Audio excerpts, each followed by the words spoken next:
2월 셋째 주 지역장, 동역장 계속 교육에 나오신 여러분을 주님 이름으로 환영합니다. 우리 성경 교독하시겠습니다. 마태복음 14장 13절부터 21절까지 말씀입니다. 제가 한 절 읽고 여러분 한 절 읽으시고 마지막은 같이 읽겠습니다. 예수께서 들으시고 배를 타고 떠나사 따로 빈들에 가시니 무리가 듣고 여러 고을로부터 걸어서 따라간지라. 예수께서 나오사 큰 무리를 보시고 불쌍히 여기사 그 중에 있는 병자를 고쳐주시니라. 저녁이 되매 제자들이 나와 이르되 이곳은 빈들이요 때도 이미 저물었으니 무리를 보내어 마을에 들어가 먹을 것을 사 먹게 하소서. 예수께서 이르시되 갈 것 없다 너희가 먹을 것을 주라. 제자들이 이르되 여기 우리에게 있는 것은 떡 5개와 물고기 2마리 뿐이니이다. 이르시되 그것을 내게 가져오라 하시고 무리를 명하여 잔디 위에 앉히시고 떡 5개와 물고기 2마리를 가지사 하늘을 우러러 축사하시고 떡을 떼어 제자들에게 주시매 제자들이 무리에게 주시니 다 배불리 먹고 남은 조각을 12바구니에 차게 거두었으며. 함께 읽겠습니다. 먹은 사람은 여자와 어린이 외에 5,000명이나 되었더라. 아멘. 하나님의 말씀입니다. 한국에 있는 충북 음성에 있는 꽃동네 마을이 있습니다. 이곳은 가정과 사회로부터 버림받아서 죽어가는 분들을 돌보는 사랑의 공동체입니다. 이 마을은 1978년 9월 마을 성당의 오웅진 신부와 최기동 거린의 만남에서 시작이 되었습니다. 충북 음성 출생인 최기동 거린은 일본군의 징용과 강제 노동으로 지병을 얻어 몸을 움직이는 것조차 힘들었습니다. 그는 해방 후에 고향으로 돌아와 함께 사는 거린들을 위해서 30년간이나 동량을 하면서 다녔습니다. 어느 날 오웅진 신부는 불편한 몸을 이끌고 성당 앞을 지나가는 최기동을 보았습니다. 오 신부는 최기동의 뒤를 따라갔고요. 최기동은 성당 뒤편에 있는 움막으로 들어갔습니다. 그곳에는 뼈가 앙상한 여인과 영양실조로 병든 아기와 알코올 중독에 빠진 사내가 있었습니다. 최기동은 이들을 위해서 자신이 동량한 밥을 먹였습니다. 그 사람이요 무려 18명이나 됐습니다. 오 신부는 최기동의 섬김을 보면서 충격에 빠졌습니다. 그리고 어려운 사람을 위해서 평생 살겠다고 헌신했던 자신의 결단이 떠올랐습니다. 오 신부는 다음 날부터 거린들이 살 집을 짓기 시작했고요. 이를 위해서 사람들에게 도움을 요청했습니다. 오웅진 신부와 마음을 함께하는 사람들이 힘을 모아서 사랑의 집을 짓는 일에 동참했습니다. 그래서 1976년에 주머니 돈, 단돈 1,300원으로 시작한 두 사람의 헌신과 결단이 결국 천국 공동체인 꽃동네 마을을 이루었다고 합니다. 지금은 4,000명이 넘는 사람들이 함께하는 공동체로 성장했다고 합니다. 여러분, 이웃과 세상 사람들의 영과 육을 살리기 위해서 내가 나눌 수 있는 것이 무엇일까 생각해 보았으면 합니다. 오늘 성경 말씀의 배경을 함께 살펴보도록 하겠습니다.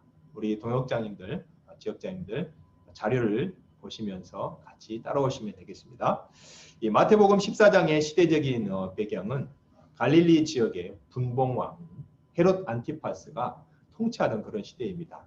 14장 전반부 주의 내용은 헤롯이 예수님에 관한 소문을 듣고 그가 죽인 세례 요한이 회생한 것으로 여긴 것, 그리고 세례 요한의 죽임당한 기사, 그리고 예수님이 광야에서 5,000명을 먹이신 그런 기적입니다. 헤롯이 동생 빌립의 아내였던 헤로디아를 빼앗아서 아내를 삼은 것에 대해서 세례 요한이 비난을 했는데요. 헤롯은 헤로디아의 계략과 자신의 맹세로 인해서 베레아 지역에 있는 마케루스 지하 감옥에 투옥된 세례 요한에게 참수형을 행했습니다. 당시 백성의 큰 지지를 받고 있던 이 세례 요한의 죽음은요, 예수님이 유대인의 배척을 받아서 십자가 고난을 당하시고 죽으실 것을 암시하고 있습니다. 이 사건은 헤롯의 관할 지역은 물론 유대 땅에서 가장 큰 그런 사회적, 종교적 이슈가 되었습니다. 14장 13절에서 예수께서 들으시고라고 하셨는데요. 이것은 1절에서 분봉왕 헤롯이 예수님에 관한 소문을 들었다는 것을 가리킵니다. 헤롯은 예수가 자신이 참수한 세례 요한의 부활체기에 병을 고치고 귀신을 내쫓는 권능을 가졌다라고 신하들에게 마태복음 14장 1절과 2절에서 말했습니다. 예수님은 세례 요한을 죽인 그 헤롯이 자신의 복음 전파 사역도 방해할 수 있다고 생각했기 때문에 배를 타고 떠나서 빈들로 가셨습니다. 그리고 그곳에서 무리를 위한 그런 천국 잔치, 즉 오병이어의 기적을 제자들과 함께 행하셨습니다. 우리 관찰과 묵상 첫 번째 질문 함께 보도록 하겠습니다. 무리를 마을로 보내 음식을 사 먹게 하자는 제자들의 말에 예수님은 무엇라고 답하셨습니까? 15절, 16절에 그 말씀이 나와 있는데요. 예수님은 제자들에게 너희가 먹을 것을 주라라고 말씀하셨습니다. 빈들에 모인 큰 무리는 여자와 아이를 제외하고 남자만 5천 명이었는데요. 예수님은 그들을 보시고 불쌍히 여기시고 그들 중 병자들을 고쳐주셨습니다. 예수님이 그들을 불쌍히 여기신 이유는 그들 대부분이 가난하거나 마을에서 소외된 자들이었고요. 육신과 영혼의 구원이 필요한 사람들이었기 때문에 그렇습니다. 예수님의 말씀 선포와 치유 사역은 저녁 시간이 지나도록 계속 진행이 됐습니다. 보통 유대인들은 저녁을 두 가지 시간으로 나누어서 이해했다고 합니다. 15절에 보면은 저녁과 저물었으니라고 되어 있고요. 이것은 제1저녁으로 이야기합니다. 그래서 오후 3시부터 해지기 전까지의 시간을 제1저녁이다 이렇게 이야기한다고 합니다. 23절에 보면은 저물매라고 이런 말씀이 나오는데요. 이 저물매라는 말은 해가 완전히 진 후에 제2저녁을 의미하고 있습니다. 따라서 예수님이 병자들을 고치시고 말씀을 선포하시는 일에 열중하심으로 저녁 식사 시간이 훨씬 지나가 버린 것입니다. 저녁 늦은 시간까지 식사도 못한 무리를 위해서 제자들은 각자 마을로 내려가서 음식을 구해오겠습니다라고 이야기했습니다. 그러나 예수님은 제자들에게 그럴 필요가 없다. 그렇게 말씀하시면서 너희가 직접 그들을 먹여라 라고 명령하십니다. 예수님은 굶주린 자들의 필요를 채워줘야 할 책임이 바로 제자들 너희에게 있다는 것을 알려주셨습니다. 또한 예수님은 제자들의 믿음을 시험하셨습니다. 예수님은 오병이어 사건을 통해서 하나님 나라의 실체를 교훈하고자 하셨던 것입니다. 우리 적용과 나눈 부분에서 우리 동역장 여러분, 너희가 먹을 것을 주라는 그런 말씀에 우리 동역과 공동체와 그리고 내가 구체적으로 어떻게 순종해야 할지 나누어 보시기 바라겠습니다. 그리고 적용과 나눈 포인트를 보면요. 예수님은 오병이어 기적에 제자들이 적극적으로 참여하기를 원하셨습니다. 그래서 너희가 먹을 것을 주라 라고 말씀하신 거죠. 이 16절을 원어 성경으로 보게 되면요. 너희가 그들에게 먹을 것을 주라라는 그런 말씀입니다. 이처럼 예수님은 먹을 것을 주는 자와 받는 자를 뚜렷하게 대조해서 제자들의 사명을 강조하고 계십니다. 이것은 우리가 하나님 나라의 복음 전파자로서 예수님의 사역에 어떻게 참여할 수 있는지를 깨닫게 되는 것이죠. 예수님은 우리에게도 너희가 주라고 말씀하시면서 육체적으로 굶주린 자에게는 양식을 나눠주고 영적으로 굶주린 자들에게는 복음을 나눠주라고 말씀하십니다. 예수님은 제자들이 이 명령에 순종함으로 준비되어 있는 오병이어를 찾는 일과 축사 후에 그것을 나누는 일에 동참하도록 기회를 주셨습니다. 결국 오병이어 기적은 수많은 백성을 배불리 먹이고도 12바구니가 남는 풍성한 천국 잔치가 된 것입니다. 하나님이 우리에게 요구하시는 것은 최고의 결과가 아닌 최선의 과정입니다. 우리가 최선을 다할 때 하나님은 최고의 결과를 이루어 주시는 것이죠. 관찰과 묵상 질문 두 번째 보시겠습니다. 우리 제자들이 예수님께 무엇을 가지고 왔습니까? 예수님이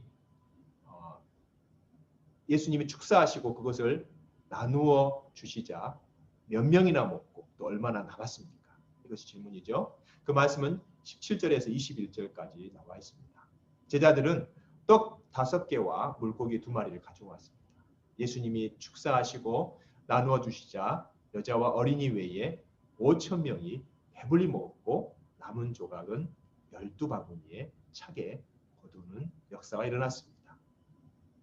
예수님은 큰 무리를 잔디에 앉히시고 천국 잔치에 초청하십니다. 이 오늘 마태복음과 병행 구절인 마가복음 6장을 보면요. 예수님은 50명 또는 100명씩 이렇게 무리를 지어서 앉게 하셨습니다. 오병이어의 기적은 예수님과 그 제자들 그리고 무리까지 순종한 그런 천국 잔치입니다. 예수님은 모든 준비를 다 마치시고 오병이어 도시락을 들고 하늘을 우러러 축사하셨습니다. 19절에 보면은 우러러라고 되어 있는데요. 헬라어로는 아나플레포라고 되어 있습니다.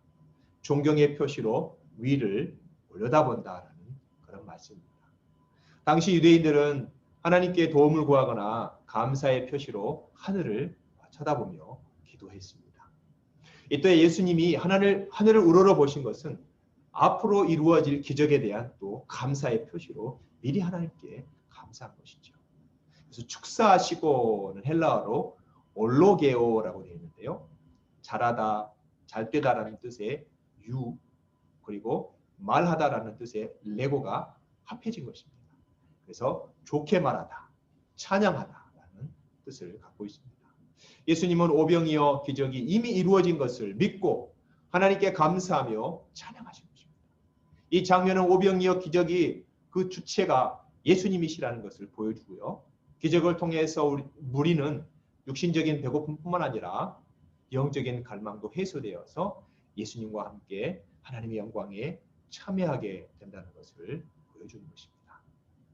오병이어 기적은 예수님을 통한 감사와 찬양의 예배로 하나님의 영광을 드러낸 그런 천국 잔치인 것입니다. 예수님은 오병이어를 들고 어떤 기도를 하셨을까요? 주님이 베푸실 은혜에 감사하며 사랑하는 여러분, 동역 모임에서 또는 가정에서 합심해서 기도할 일이 또 무엇이 있으신가요? 그 기도 제목을 찾으시고 또 나눠보시기 바랍니다. 18절 말씀에 그것을 내게 가져오라라는 이 말씀은요. 예수님이 오병이어의 기적의 주체이심을 의미하고 있습니다. 천국 잔치의 주인공은 예수님이십니다. 우리가 가진 것을 예수님께 가지고 나가면 부족한 것이 풍부해지고요. 무거운 짐이 가벼워집니다. 예수님은 오병이어를 들고 하나님께 감사의 기도를 하셨습니다. 그 자리에 모인 무리가 하나님 나라의 이야기를 듣고 하나님 나라의 양식을 맛보게 하심에 대해 하나님께 감사하셨습니다. 또 오병이어로 부족함 없이 먹이신 하나님을 찬양하셨을 것입니다. 예수님은 오병이어의 기적을 통해서 하나님의 나라와 그분의 뜻이 이 땅에 임하는 것을 보여주셨습니다. 그런즉 너희는 먼저 그의 나라와 그의 의를 구하라. 그리하면 이 모든 것을 너희에게 더하시리라. 우리는 먼저 하나님의 나라와 그분의 의를 구하는 기도를 해야 합니다. 그의 나라는 하나님의 통치를 인정하는 것이고요. 그의 의는 하나님이 기뻐하시고 원하시는 뜻입니다. 하나님의 통치에 순종하는 기도, 하나님의 뜻을 구하는 기도에는 모든 것이 더해지는 응답이 있습니다. 이제 사랑하는 성도 여러분, 이제 말씀을 맺고 동역 모임을 또 잘 정리해 주시기 바랍니다. 예수님은 오병이어 기적으로 무리와 제자들에게 천국 잔치를 경험하게 하셨습니다. 무리가 풍족하게 먹는 데 필요한 것은 순종이었습니다. 제자들은 얼마 되지 않은 것이지만 오병이어를 찾아서 예수님께 드렸습니다. 예수님은 오병이어를 들고 하나님께 감사와 찬양의 기도를 올렸습니다.